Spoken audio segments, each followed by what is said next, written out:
नमस्कार। आइए बात करता हूं सबसे पहले आपके कनिष्ठा उंगली के बारे में। कनिष्ठा उंगली और ज्ञान की उंगली के रूप में इसको कहा जाता है।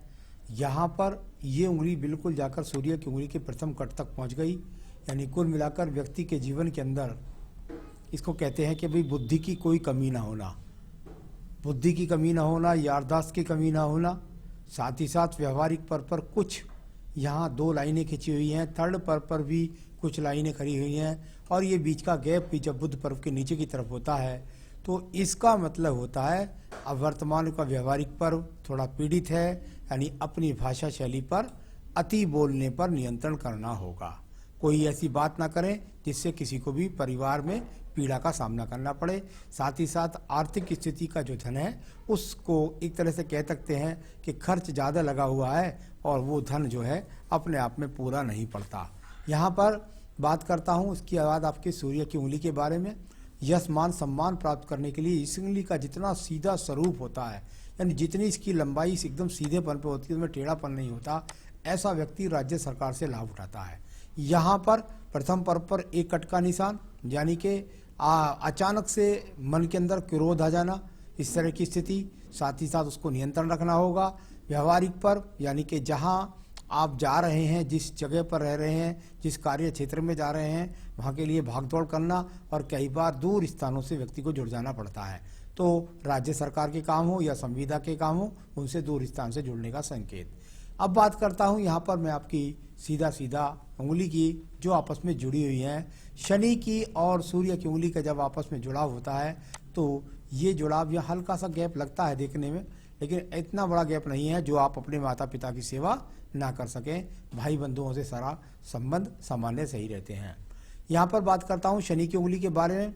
शनि की उंगली को देखता हूँ तो उसके भी फर्स्ट पर्व पर कुछ निशान हैं, और सेकंड पर्व और ये फर्स्ट पर्व, और यहाँ थर्ड पर्व, यानी कुल मिलाकर के जब इस प्रकार के चिन्ह माइनस आ जाएं तो ये बहुत ज़्यादा लंबे समय तक तो नहीं रहते, लेकिन वर्तमान की स्थितियाँ भले ही आपके पास साधन कुछ भी हो, परंतु उसमें आप अपने आप में कुछ ऐसा महसूस होता है कि भाई फिर भी मेरे पास धन की कमी। एक बात और भी है, जब ये रेखाएं बन जाती हैं तो व्यक्तियों को दूसरे को धन देने से संभलना चाहिए, और यदि आपने दे दिया तो फिर समझ लीजिए आपका धन लौट कर नहीं आएगा। तो ये स्थितियाँ यहाँ पर भी दिखलाई पड़ती हैं। अब बात करता हूँ मैं आपके अगले पर्व की, जिसको बोलते हैं बृहस्पति का पर्व। और बृहस्पति का पर्व यहाँ संतान पक्ष पर माइनस रेखा और एक बड़ी रेखा आपकी पत्नी पक्ष पर। बृहस्पति का सेकंड पर्व, जहाँ खान पान के हिसाब की बात करता हूँ तो अभी पेट के खराब के किसी संकेत नहीं दिखते, लेकिन यहाँ पत्नी के साथ संबंधों में खराबी तथा संतान में कष्ट की संभावना को पूरी तरीके से प्रमाणित रेखाएं यहाँ पर मौजूद हैं। तो ये इस तरह की स्थिति यहाँ पर भी नजर आई है। आइए बात करता हूँ बुध पर्व के बारे में। बुध का पर्व, यहाँ पर ये बहुत शानदार रेखाएं, बिल्कुल एक दूसरे पर कोई भी रेखा नहीं चढ़ती। जब इस प्रकार की कोई रेखा एक दूसरे पर नहीं चढ़ती, ऐसा व्यक्ति 2 से 3 भाषाओं का पारंगत होता है। साथ ही साथ जीवन के अंदर मैं ये कह सकता हूँ कि थोड़ा वो संघर्ष रहा, लेकिन अब वर्तमान में नित्य रूप से आपके पास कहीं ना कहीं से धन के आगमन बने हुए हैं, नित्य रूप से। आइए बात करता हूँ इसके बाद में आपकी भाषा शैली से एक रेखा का सूर्य पर्व, यानी भाषा शैली से धन कमाना।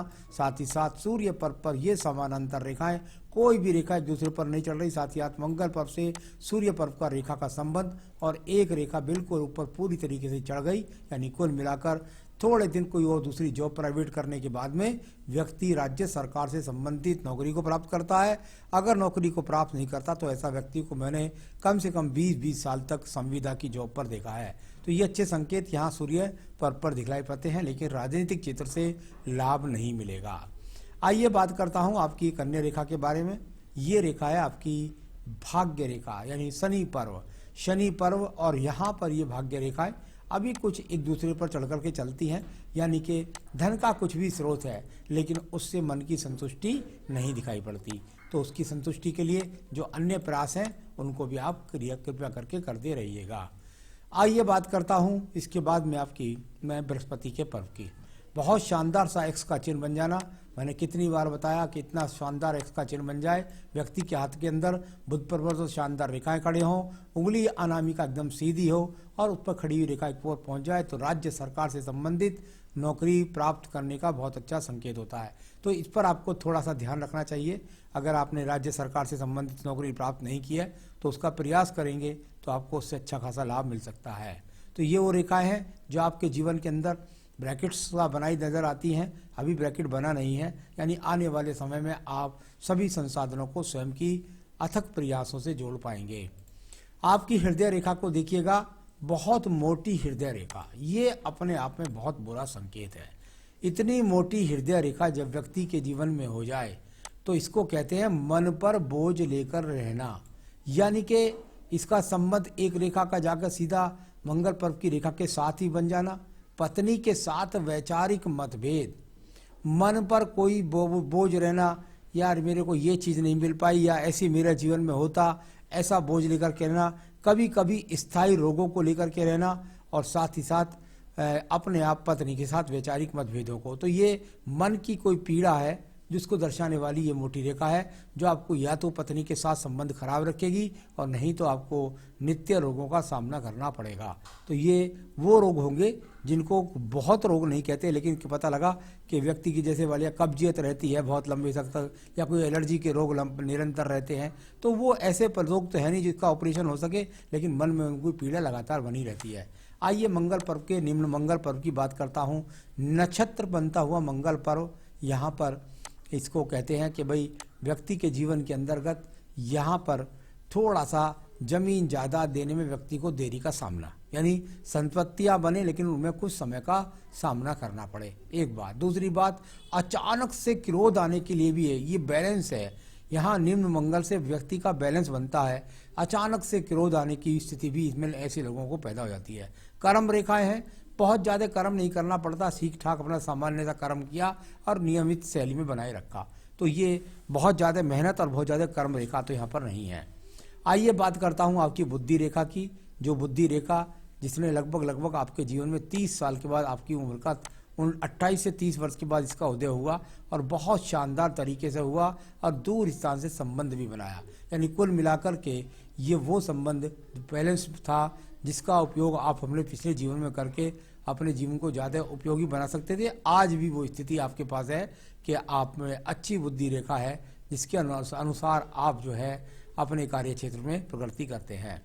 यहाँ पर द्वितीय मंगल पर्वत को देखिएगा, कुछ रेखा जब ऊपर से ओवरलोप करे इस तरीके से और कुछ रेखा निकल करके आए, तो ऐसे संबंधों में ज़रा ध्यान रखना चाहिए, किसी झगड़े झंझट का सामना ना करना पड़े। और क्योंकि एक रेखा मंगल पर्व से निकल करके सीधा यहाँ आपकी बुद्धि रेखा को भी काट रही है, तो उसका भी संबंध कई बार व्यक्ति के जीवन के अंदर पत्नी से संबंध भी खराब को दर जाता है। यानी पत्नी के साथ में झगड़ा, तू मैं कई बार स्थिति ऐसी लगने लगे कि बिल्कुल तलाक तक तो नहीं पहुंच जाएगी, ऐसी स्थितियों का सामना कभी कभी व्यक्ति को मुकदमे के रूप में करना पड़ता है, तो उससे आपको बचना होगा। आइए बात करता हूं चंद्र पर्वत के बारे में। चंद्र पर्वत व्यक्ति के अंदर छोटी बड़ी यात्राओं के लिए देखा जाता है। साथ ही साथ आपके जीवन के अंदर यदि मैं देखता हूं तो एक निम्न मार्ग से निकल करके भी चंद्र पर्वत की रेखा निकल रही है।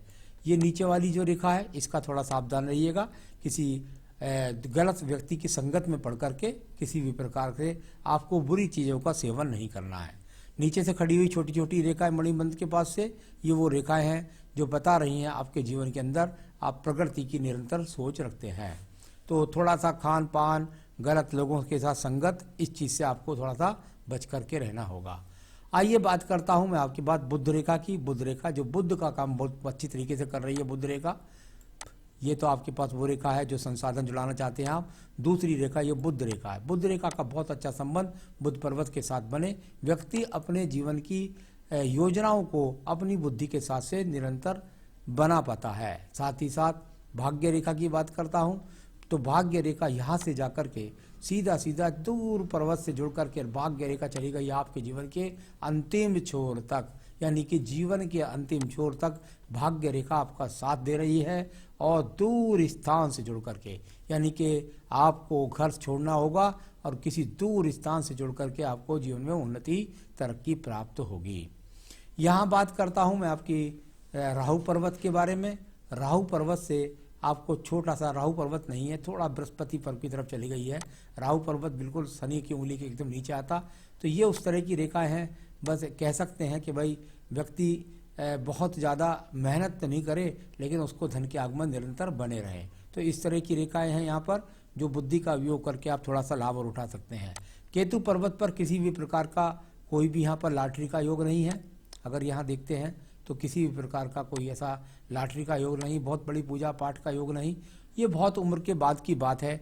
इनका फल अभी से बोलकर मैं आपको डराना नहीं चाहता। चलिए मैं बात करता हूँ आपको किसी भी शुक्र पर्व के बारे में। शुक्र पर्व व्यक्ति के जीवन के अंदर संसाधन का पर्व होता है। साथ ही साथ उसकी अपनी यहाँ दो शुक्र पर्व, अंगूठे का शुक्र पर्व भी और ये वाला अंगूठा पर्व, और नीचे मणिबंध के साथ जुड़ करके कभी कभी ऐसी चीज़ें जहाँ पत्नी के साथ खराब संबंधों को बनाती है। साथ ही साथ आपको अपना चेकअप कराना चाहिए संतान से संबंधित, तो इस तरह की स्थितियों को भी दर्शाता है। तो ये शुक्र पर्व यहाँ पर पीड़ित है, यानी कुल मिलाकर संसाधन से आप ज़्यादा, यहाँ पर भी संतान रेखाएं आपके हाथ से स्पष्ट नहीं चमक रही हैं। क्रॉस इस रेखा यहाँ पर है, यानी कि किसी भी प्रकार का संतान का ना ठहरना या व्यक्ति में खुद की स्वयं की कमी हो जाना, इस तरह की स्थितियाँ होती हैं। तो ये सब आपका मैंने पढ़ा। अब बताता हूँ आपकी आयु रेखा। बहुत बढ़िया शानदार तरीके से आयु रेखा में कोई दिक्कत नहीं, 78 के आसपास तक ये पहुँच रही है। तो ये तो सब आपकी हाथ की रेखाओं का मैंने फल बताया। आइए मैं आपकी सवाल देता हूं जवाब। सबसे पहला आपका सवाल है, मेरी संतान किस उम्र में होगी। देखिए मैंने लगातार जब आपका हाथ पढ़ रहा हूं तो यहाँ अगर मैं देखता हूं तो आपका कई जगह से हृदय रेखा से भी ऐसी डबलिंग रेखा होती है, तब शुक्र पर्व का इस तरीके से पीड़ित होना, और साथ ही साथ यहाँ पर केतु पर्वत पर भी कुछ एक्स का सा चिन्ह सा नजर आना। ये बहुत सारे ऐसे संकेत हैं जिनके द्वारा मैं ये जान पाता हूँ कि व्यक्ति के जीवन के अंदर कुछ ना कुछ इस तरह का जरूर होगा। नंबर 1, आपके 2 सवालों के जवाब, पत्नी के रिश्ते का सवाल भी साथ साथ चल रहा है। देखिए जब इस तरह की स्थितियां होती हैं तो उनके होने के कारण व्यक्ति के जीवन के अंदर पत्नी के साथ संबंध खराब रहते हैं। तो एक तो पत्नी के साथ संबंधों को ही संभालिए, सबसे पहली बात तो यह है। आपका तनाव की वजह से आप डिप्रेशन में आ जाएं, आप क्रोध में आ जाएं, किसी न किसी कारण की वजह से आपका हाथ बताता है कि आपके वैवाहिक जीवन में प्रॉब्लम है।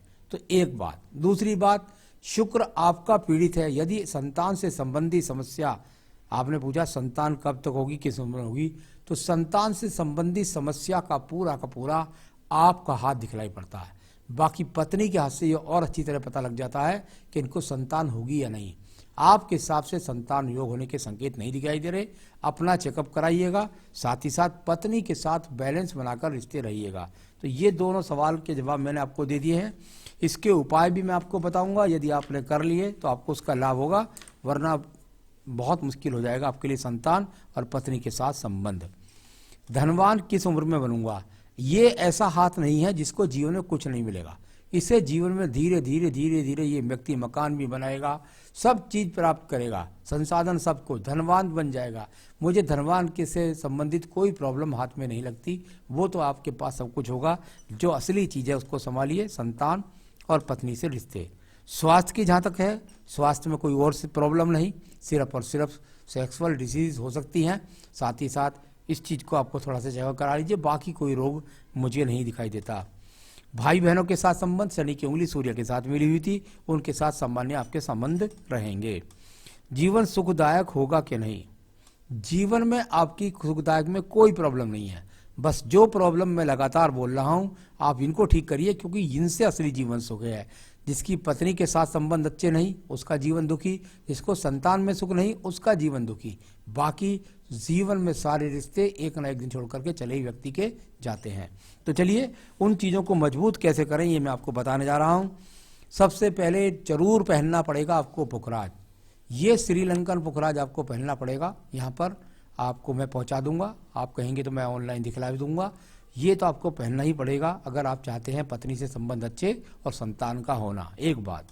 दूसरा, आपको नित्य अपनी पूजा के अंदर कोशिश करिएगा ज़्यादा से ज़्यादा कि शुक्रवार के दिन सुबह सुबह मंदिर में जाएं, देवी के किसी भी मंदिर में, और वहाँ जाकर के आप चावल है, चीनी है, बूरा है कभी सफ़ेद बर्फ़ी का भोग भी लगा कर सकते हैं।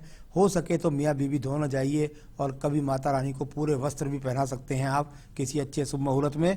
तो शुक्रवार के दिन आपको ये करना है, रोजाना अपनी पूजा के अंदर आपको देवी कवच का पाठ करना चाहिए। दुर्गा सप्तशती का देवी कवच है, उसको मैं दे रहा हूँ, उसका नित्य आपको अपनी पूजा में पाठ करना होगा। और साथ ही साथ तीन माला का जाप, निर्वाण मंत्र का जाप करना होगा, ओम ऐं ह्रीं क्लीं। तो ये यहाँ चामुंडाय विच्चे, ओम ऐं ह्रीं क्लीं चामुंडाय विच्चे, आपको इस मंत्र की 3 माला का जाप नित्य करना होगा। यदि आप चाहते हैं संतान मिले, यदि आप चाहते हैं आपके सभी रोग दूर हों, और यदि आप चाहते हैं कि वैवाहिक जीवन सुखी हो, तो यही प्रॉब्लम इस हाथ की मुख्य है, इसे ठीक कर लीजिए। आप जीवन में सुखी रहें, यही मेरी शुभकामनाएं हैं। नमस्कार।